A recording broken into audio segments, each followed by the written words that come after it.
The debt system Rome used to control the world, it never went away. Section 1.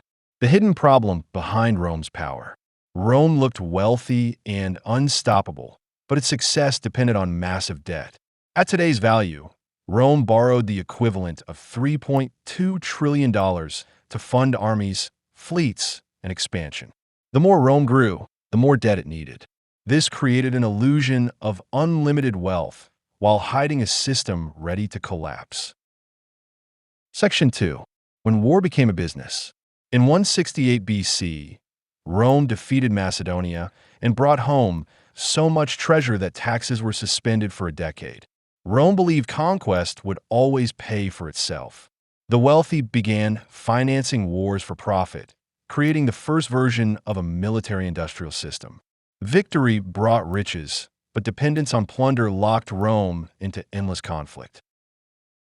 Section 3. From citizen soldiers to permanent war.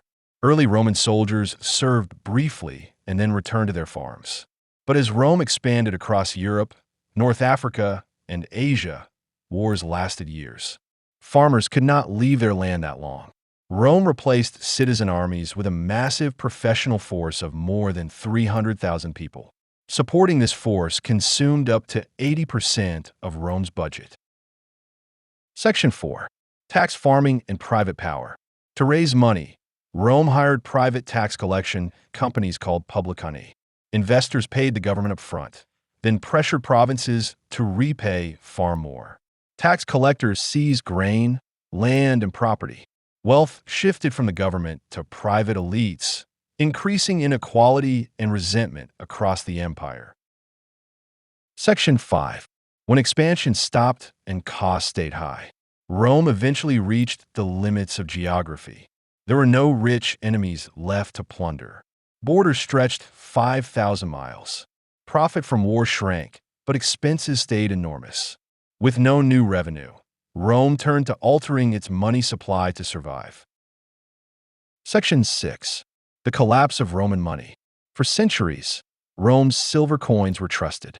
But over time, Rome reduced the silver content to cover rising costs. Early coins were over 95% silver. Later coins dropped to 2%. The thin silver coating wore off in people's hands. Confidence collapsed. Prices exploded. Inflation over 2 centuries reached more than 6,000%. Soldiers demanded more pay. Merchants refused coins, and famine spread. Section 7. The rich survived, while everyone else fell.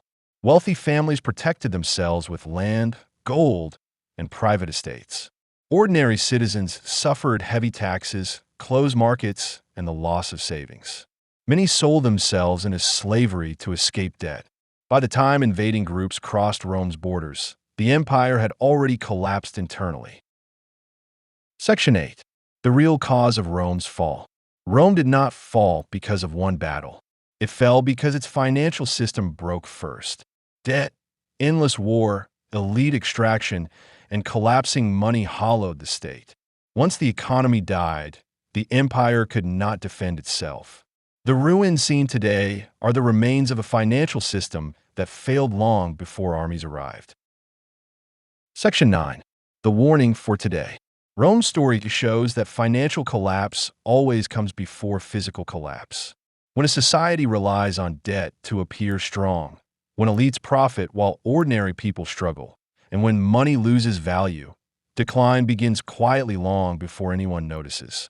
The lesson asks us to see warning signs early and take action before the damage becomes irreversible.